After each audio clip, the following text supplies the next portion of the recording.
4 बजे उन्होंने ब्रह्म मुहूर्त में प्राण त्यागे। और इतनी सेवा करते थे वो मठ मंदिर में, इतनी सेवा, जन्माष्टमी पे और झूलन यात्रा में इतनी सेवा करते थे।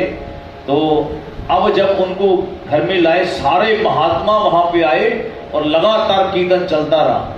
और अंतिम उनको जब ले जा रहे हैं मतलब कि संस्कार करने के लिए, उनको मठ में ले गए, भगवान के सामने उनको मत्था टिकवाया, गुरु जी के सामने मत्था टिकवाया कि कितने उन्होंने निष्ठा से भजन किया होगा। अंतिम क्षणों में वो हाय हाय ना करके, दर्द हो रहा है हाय हाय करके नहीं, वो महामंत्र सुन के और राधा गोविंद देव की जय करके क्या कीर्तन करते करते उनको लेकर के गए।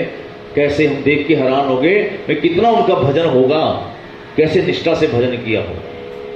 तो अंत मतासो गता, ये याद रखना। अब इनका ध्यान हिरणी के बच्चे में था तो सीधा अगला जन्म इनका हिरण का हो गया, इनको शरीर हिरण का मिल गया। लेकिन इतना जो उन्होंने भजन किया, भजन फिर व्यर्थ किया। भगवान कहते मेरा नियम है, ये मेरा नियम, मेरा नियम है। समय हो रहा है, फिर आगे निचोड़ है, ये लंबा है थोड़ा प्रसंग, लेकिन भगवान को पाने का आसान तरीका चल रहा है, ये उसी पे हम पहुंच रहे हैं, लेकिन समय लग सकता है। फिर क्योंकि कल राधा जी की महिमा सुन लीजिए, परसों फिर इस प्रसंग को आगे बढ़ा लेंगे, कोई बात नहीं। तो ये हिरण तो बन गए, लेकिन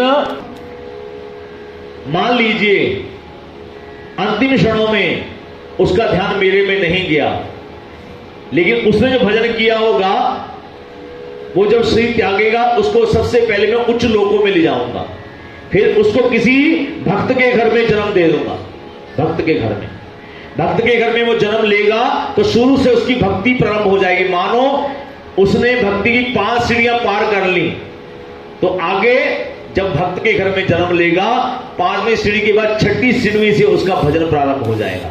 उसका भजन कभी खत्म नहीं होता, वो 6ठी सीढ़ी से ही उसका भजन प्रारंभ हो जाता है। आप देखो ना, कईयों के घर में बच्चे जन्म लेते हैं तो शुरू से ही वो भगवान की भक्ति में रम जाते हैं। जैसे वो एक बच्चा है ना, भागवत, आपने देखा वो कैसे गीता जी के श्लोक बोलता है, कैसे मतलब उसकी कितनी भक्ति रही होगी, पिछले में कोई महापुरुष रहा होगा तो भगवान ने नाम भी क्या भागवत, और देखो कैसा तिलक लगाया, कैसे माला है, कैसे मुंडन है, उसका वहीं से भजन प्रारंभ हो जाए। तो हिरण का शरीर तो मिला, लेकिन उनको वास ऋषियों के जल, एक भक्त का जो भगवान को भोग लगने के बाद वो पा लेते हैं महाप्रसाद। जो व्यक्ति भजन में तरक्की करना चाहता है वो इन 3 चीजों को लेना शुरू कर दे। भक्त के चरणों की रज मस्तक पे लगाए, भक्त के चरणों का जल पान करे, हमें प्रेरणा सी होती है। लेकिन भगवान भी अपने भक्त के पीछे चलते हैं ताकि भक्त के चरणों की रज मेरे ऊपर गिरे, मेरे जितने ब्रह्मांड है वो पवित्र हो जाए। लेकिन भक्त कैसा होना चाहिए ये पहले समझना जरूरी है। जिस किसी के मतलब पैर की चरणों की रज, चरणों की रज मतलब नहीं लेनी, कैसा जड़ भरत, जड़ भरत। अब इनको अंदर भान है कि मैं पीछे जो गलती कर चुका हूं, अब की बार वो गलती मैं नहीं करूंगा, नहीं करूंगा। अब समय हो चुका है आपका आज की, क्योंकि कल तो राधा रानी के बारे में ज्यादा होगा, कल शाम का तो जो होगा फिर कल शाम को तो हो जाएगा, अगर शाम को हुआ तो हाँ जड़ भर से शुरू करें तो समय पर कल थक भी जाएंगे सब लोग, क्योंकि हो सके 3-4 बज जाए, फिर 5:30 बजे फिर कीर्तन में आना होगा आपको। कल शाम को नहीं होना ना, चलो परसों से सोमवार, ठीक है।